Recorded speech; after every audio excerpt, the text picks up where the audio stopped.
बेदी जी।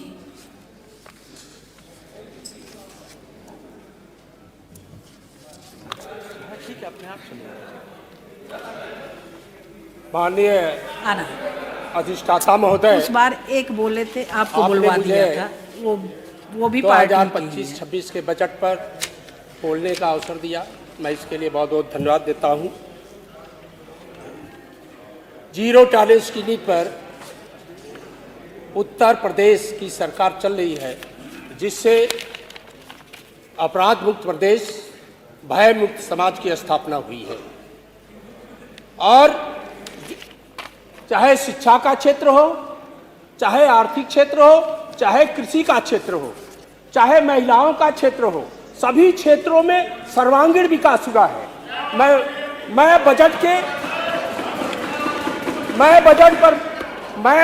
Budget पर आकृष्ट करना चाहता हूं लोगों का ध्यान कि जो पिछले साल बजट पेश हुआ था, उससे ये 8.08 लाख करोड़ का बजट है, जो पिछले बजट से 9.8 ज्यादा है।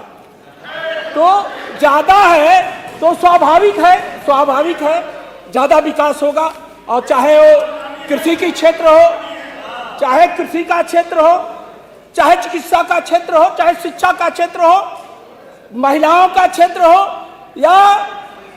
या शोषित हो, गरीब हो, सभी लोगों, सभी वर्गों को ध्यान में रखते हुए सबका विकास के लिए ये बजट का बहुत बहुत धन्यवाद देता हूं। उन्होंने 36 करोड़ रुपया दे करके और उसका टेंडर हो गया है, अब वो सड़क बनने जा रही है। और हमारे यहाँ एक सड़क है जो बहरियाबाद से परिवार होते हुए आजमगढ़ सीमा तक है। और आजमगढ़ में पीजीआई है और लोगों को जाने के लिए थोड़ी असुविधा होती है, 70 किलोमीटर घूम के जाते हैं। अगर वो सड़क बन जाती है तो उसकी दूरी 35 किलोमीटर हो जाएगी और वो चले जाएंगे। और दूसरी सड़क है ये मनिहारी मोड़ से गुराइनी होते हुए सादियाबाद तक, वो भी ओडीआर की रोड है। मैं आग्रह करता हूं कि उसको भी बनवाया जाए। और सिखड़ी से रमसिंहपुर तक एक सड़क है जो जखनिया मुख्यालय को जोड़ता है, जखनिया तहसील है, उसको भी मैं आग्रह करता हूं उसको बनवाया जाए। और हमारे विधानसभा में कोई हॉस्पिटल नहीं है, उसमें 100 बेड का हॉस्पिटल दिया जाए। और हमारे जनपद गाजीपुर में 300 डिग्री कॉलेज हैं, जहां तक है कि घोषणा हो गई है। और हम आग्रह करते हैं कि वहां विश्वविद्यालय, यूनिवर्सिटी की स्थापना की जाए। और हमारे यहाँ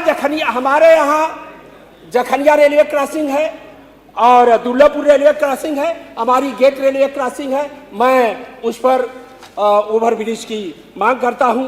और हमारे विधानसभा जखनिया में स्टेडियम नहीं है, और जबकि वहां से पूरे देश की सीमा पर और प्रदेश में लोग भर्ती होने के लिए जाते हैं।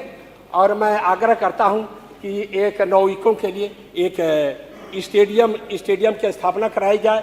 और हमारे जखनिया में पशु चिकित्सालय जर्जर हो गया है और उसको भी बनवाया जाए। समय कम है इसलिए जल्दी में पढ़ रहा हूँ।